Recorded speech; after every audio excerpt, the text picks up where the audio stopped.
actors become complacent, they're getting a salary, and they complain. They're like, oh, I had to work 3 days this week. Guys, the rest of the world gets up at 5 and they go and work till like 7 at night, and they sit in the traffic, and then they have to cook for their kids. Actors actually work 3-4 days a week. If it's a big storyline, yes, got it. You're doing 12 scenes a day. No jokes. No jokes. I mean, I understand that. I've done it myself. It's hell. But please, guys, we're not special. Please just be excellent. Please, for our industry, for South African, for just South Africa, please be excellent.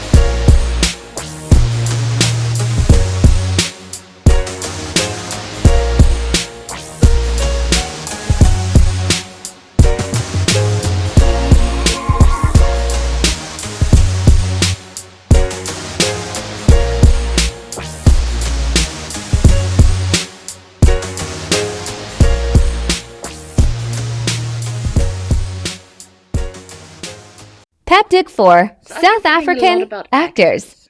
I'm an actor. I'm a casting director. I'm a script supervisor, a writer, and I'm having a problem with the level of commitment of actors that I come across um, lately. And I don't know whether it's because we don't get paid enough, or we're not in Hollywood, or we don't get residuals, which is terrible.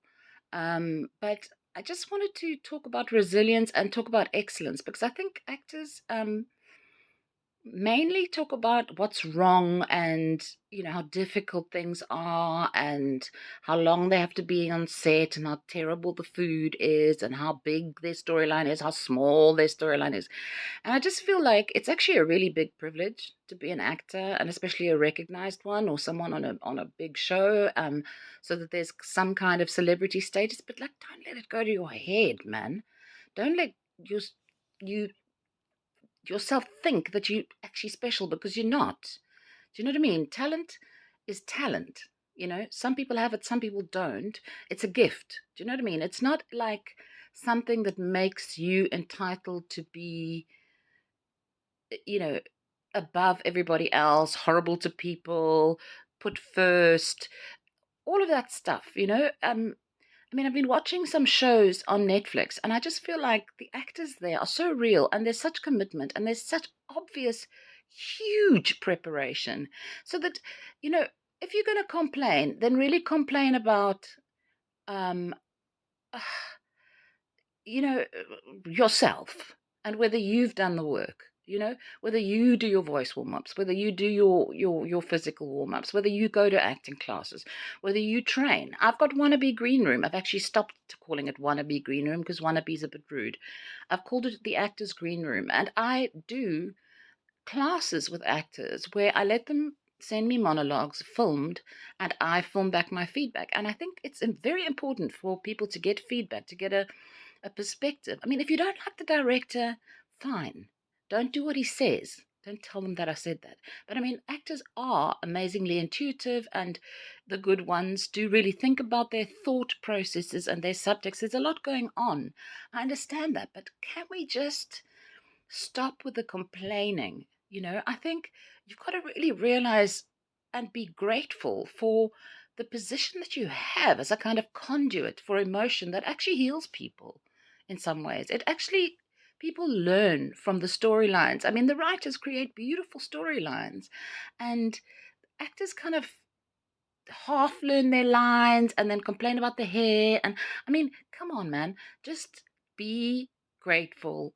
And I'm not saying beg, and I'm not saying, be thankful that someone's given you work, whatever. I know it would be, we are talented, we deserve credit for that. But I just find it's an attitude problem of complaining instead of being excited.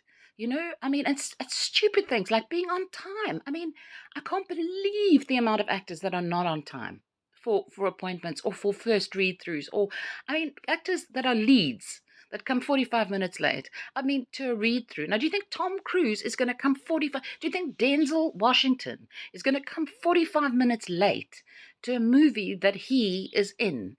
You know, that he is starring in. He's going to be so excited to do that film. You know, so I think we've got to change our mindset. We keep going, oh, South African actors don't get like work and we get treated so badly, and international actors, you know, like, then be excellent. Do you know what I mean? Like, come up to scratch, and be joyful about it, man. You know, there's a sense of like, please be sorry for me, and we're not world class. We are world class, but we don't act it, and we don't prepare properly, and we don't put in the work, and we don't really think about the psychology of what we're doing. And I think that's very important, that actors are really good psychologists, that they really investigate what's going on with their characters, and not in an obvious way. Don't make obvious choices, you know. Make excellent choices that are not the obvious ones, and fight for your choices. You know, if a director goes, no, sometimes directors just talk because they like talking. Sorry again to directors, but inexperienced directors, although they are seeing the bigger picture and you're not seeing the bigger picture, they do kind of like talking and giving notes, because it's, why else do they have a job, you know? But I really think you've got to take the power back. You've got to really understand your character. I mean, that means research. That means looking into every aspect of that character, and not constantly saying this crap of, my character wouldn't say that. I mean, it's just irritating, especially in long-running shows. Actors become complacent, they're getting a salary, and they complain. They're like, oh, I had to work 3 days this week. Guys, the rest of the world gets up at 5, and they go and work till like 7 at night, and they sit in the traffic, and then they have to cook for their kids. Actors actually work 3-4 days a week. If it's a big storyline, yes, got it. You're doing 12 scenes a day. No jokes. I mean, I understand that. I've done it myself. It's hell. But please, guys, we're not special. Please just be excellent. Please, for our industry, for just South Africa, please be excellent. Life of an artist, bad shot baby spices, at glorifying drugs as a stage fright cure. You can't write this just when you're about to grab your chance of staging. Excitement, you can't think out this industry, or should I say this killer dream, cause you will swear that from the start it was designed to kill artists. Bangakulwela when days are bright, unguthembekile. As a human being on Instagram, too much pressure, unrealistic expectations. Whoever said that is the perfect ilizulahlekisile is with us, uthembekile. Singiza uthembekile, remedies within us, ezihwemba sibhebhekile.